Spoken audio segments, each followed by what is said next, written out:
મારું મૂળ વતન એટલે કે આપણે આમ પહેલાં મહેસાણા જિલ્લો હતો, હવે પાટણ જિલ્લો થયો અને પાટણ જિલ્લાનું નાનું એક બાલવા ગામ છે. આપની જન્મ તારીખ કઈ? 1/6/1964. પણ પહેલા વખતમાં તો જન્મ તારીખ આમ હાથ ઉપર જોઈને લખી દેતા. 1 અમદાવાદ એટલે 1/6/1964. આપ ક્યાં સુધી ભણ્યા છો? હું 9 પાસ.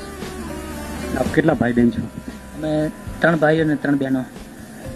આપના મધર ફાધરનું નામ અને શું કરતા હતા?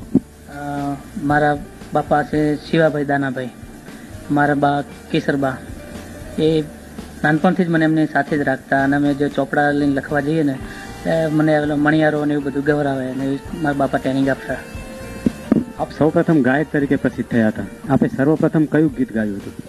એટલે શરૂમાં તો મેં મણિયારો ગાયેલો, કારણ કે હું મણિયારાનો બહુ શોખીન હતો. ખેતરમાં જઈએ, વગડે જઈએ તો મણિયારો ગાવાનો બહુ શોખ હતો.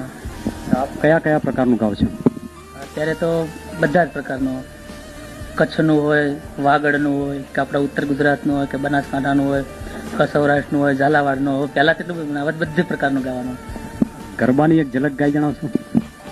ગરબાની તો ગેમ પ્રથમ શું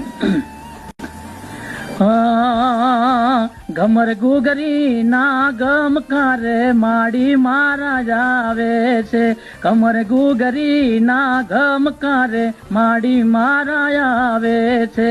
એવું કોયલી ડુંગર ગામ વાણવટી જેનું નામ, માથે મુગટ શોહે, હાથે ત્રિશુલ શોહે, મારી વાણવટી માં બળવાળા માડી મારા આવે છે. આપ દોહા પણ સુંદર ગાવ છો, ઝલક બતાવશો?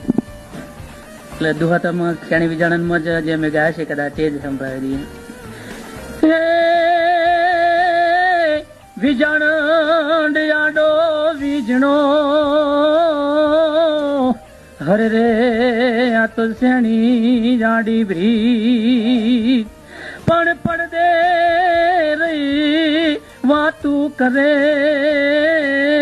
રે હરે રે ઓલી બાળાપણની પ્રીત.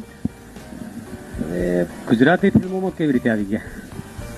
ગુજરાતી ફિલ્મોમાં એક અમે આલ્બમ બનાવ્યો હતો જે મિત્રા કંપનીમાં હતો, કે કેસરીઓ રંગને મેં બનાવેલું.